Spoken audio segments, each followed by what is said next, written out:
going to Mandalore, so that I may be forgiven for my transgressions. There's a lot of recapping in The Apostate, the premiere episode of The Mandalorian's third season. Carl Weathers' Grief Karga serves as an audience surrogate to catch us up and fill in anyone who missed the Book of Boba Fett. His question about why Din Djarin is still hanging around with the child he was supposed to deliver to the Jedi also gets at the core challenge the Mandalorian faces in this season. I thought you had completed your mission, but you're still running around here with the same little critter. It's mostly focused on reuniting Din with old allies rather than unexpected twists, but it effectively lays out his new goals and sets him and Grogu off on an adventure with Star Wars style.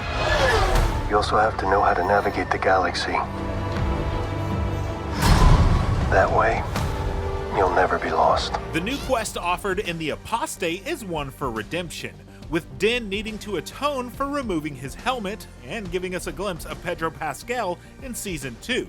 But first, we witness a thrilling opening fight between Mandalorian warriors and a rampaging beast. This clash shows that many Mandalorians have survived Moff Gideon's attack and are replenishing their numbers with new recruits. Din's new quest requires the help of some of the series' recurring stars, taking him back to the planet where it all began. Navarro is nearly unrecognizable as a thriving trade hub, a place that's as prosperous as it is peaceful under the leadership of the amusingly title-obsessed Greef. It's a fragile piece though, and Navarro still feels like a classic Western setting. In passing, we're given a couple of brief lines explaining the absence of Marshal Cara Dune, papering over Gina Carano's firing from the series. Din and Greef soon meet henchmen of a new villain, Captain Gorian Shard, who's played with Pirates of the Caribbean-style gusto by Nonzo Anozie of Sweet Tooth. In a clever bit of costuming, Greef's regal cloak of office, which is so bulky it's carried by two tiny droids, conceals his blaster and the fact that he hasn't lost his gunfighting skills. And of course, this episode doesn't miss the opportunity to show off the speed and maneuverability of Din's new modified Naboo fighter. There's an action-packed scene of classic Star Wars dogfighting through an asteroid field. The Mandalorian makes a nod to Rebels by introducing Purrgil to the live-action Star Wars. These whale-like creatures were last seen whisking Grand Admiral Thrawn and Ezra Bridger off to parts unknown. It's a beautiful scene, showing that Star Wars is a place not just of violence and danger, but great wonders as well. Grogu continues to be painfully adorable, whether he's snuggling in Din's lap or stealing some candy from Greef's desk. The recurring gag where Din shares Grogu's name with former allies who basically refuse to acknowledge it feels like a wink and a nod to any fan who prefers to keep calling the critter Baby Yoda.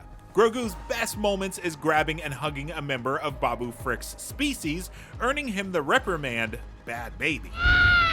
While Greef's world has prospered, Bo-Katan's has fallen apart. Her speech to Din about the power of the Darksaber as a symbol and how her movement failed without it underscores the burden of the artifact Din now carries. Katie Sackhoff does a great job selling weary despair as she lounges on a throne in an empty hall like an abandoned queen.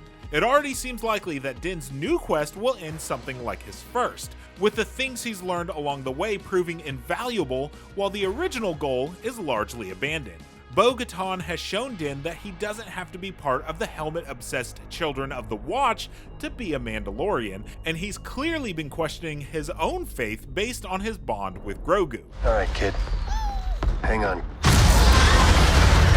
Entertaining fight scenes and adorable Grogu antics anchor the Mandalorian Season 3 premiere, which is mostly devoted to getting us back up to speed with the state of the galaxy and its characters and setting Din on a new quest. The show goes back to the beginning to demonstrate how much has changed, even if its core dynamic remains the same.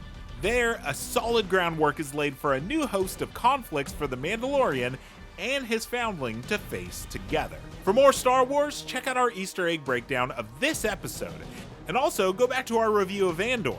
And for everything else, stick with IGN.